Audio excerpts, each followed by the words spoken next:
What's up, guys?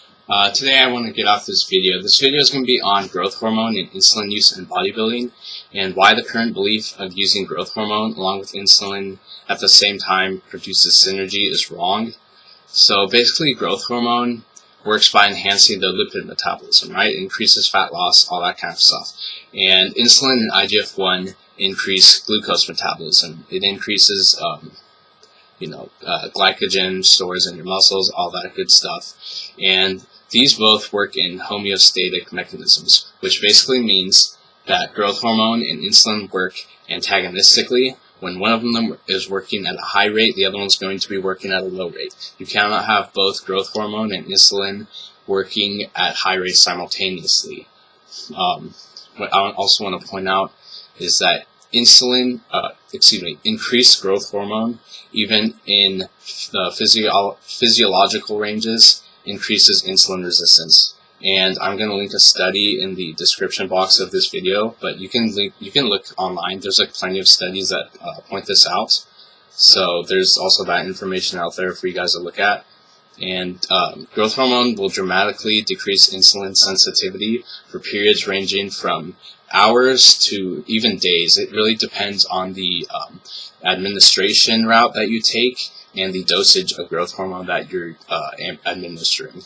And what athletes will usually do, which is to say that what they're doing is not producing results. I'm not saying that.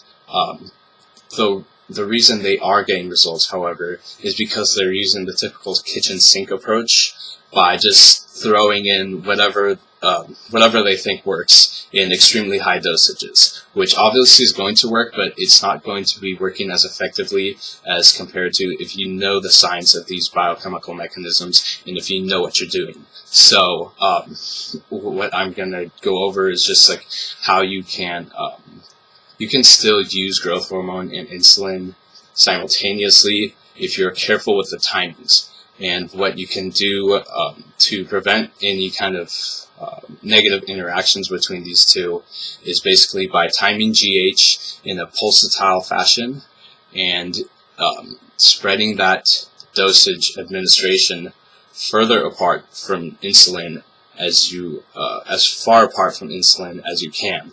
So a good example of this is going to be doing intravenous growth hormone injections either every other day or every 3 days, which basically, compared to subcutaneous injections, will lead to faster absorption in the bloodstream by having the growth hormone not have to be filtered through the lymphatic system versus whenever you inject subcutaneously. Or another way to dose GH is by just using your simple GH peptides like the GHRPs, CJCs, just using those before meals and spacing that also apart from insulin injections, because let's take GHRP either 2 or 6 with CJC 1293. That's going to have a half-life of roughly 3 hours. So let's say you take your GHRPs and CJCs in the morning before your first meal or something. You're going to create a large pulse of GH for 3 hours then, and then let's say you work out 8 hours later or something. Then you can take your insulin, and the growth hormone pulse will be pretty low by then, which would not affect insulin as much. So, I mean, that's basically a brief overview of what I wanted to talk about to you guys really quickly. If you have any kind of comments or want me to elaborate further on any of these topics, please let me know in the comments. And yeah, I'll just look forward to hearing from you guys. Have a good one.